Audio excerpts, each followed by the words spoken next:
Hey, how are you? Welcome back. I'd like to talk to you today about my Traxxas Slashes.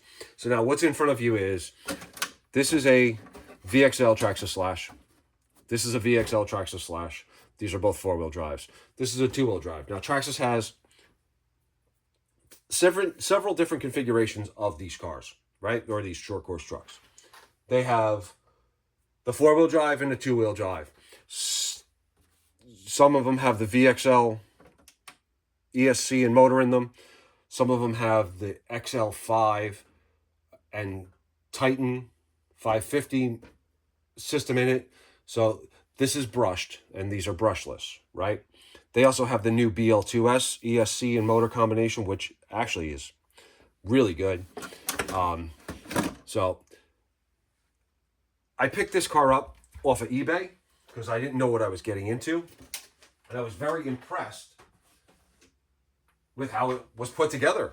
Because I knew Traxxas from the Traxxas Cat back in the 80s. And back then it was, oh, you had to build your car. You had to build your car. If you bought your car, you were going to, it was like a toy store car. And, through the years, I had that same mentality. If it wasn't to me, it wasn't for me, right? And boy, was I wrong. I was so wrong.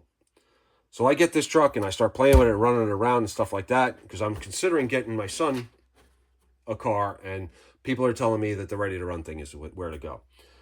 Well, I get this, I fix this, I play with this. This is awesome. I went up to the hobby shop, I grabbed this. It's a two-wheel drive, brushed. I found out what LiPo batteries are, and boy, was I impressed with LiPo batteries.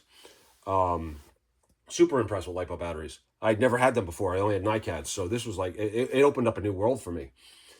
And we're ripping around with these things, so I was satisfied. I was wrong about ready to runs, and the Traxxas Slash was a great truck. So I bought one of these for my son for Christmas. My daughter, I gave her this one. She was very happy to have the two-wheel drive, and we were racing.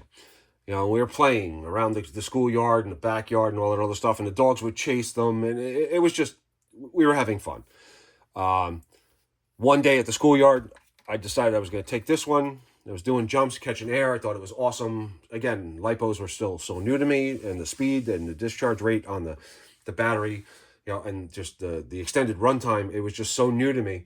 I kept flying through the air. I kept hitting a bump and jumping. Well, I hit the bump a little too close, I guess, off my line to the backstop for the baseball field, and I hit this 5-inch steel pipe that was filled with cement, going max throttle, and I broke the car in half. The only thing that was holding the front end together with the back end was the wire for the servo. So here's my first problem. I broke the car in half. Do I have to get a new car? So I put it in my truck. A couple days later, I go up to the hobby shop and put up. And they're like, okay, no problem.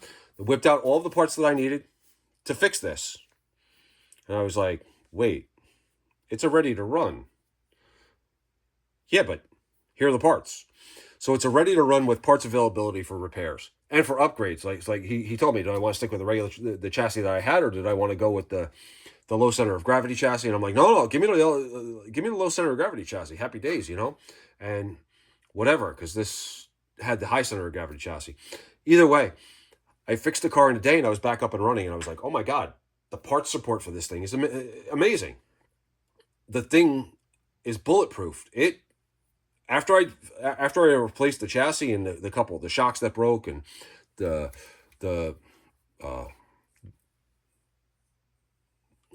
bearings, the screws that I had to replace because I lost a bunch of screws, and slowly but surely I swapped out the other screws for stainless steel screws. But the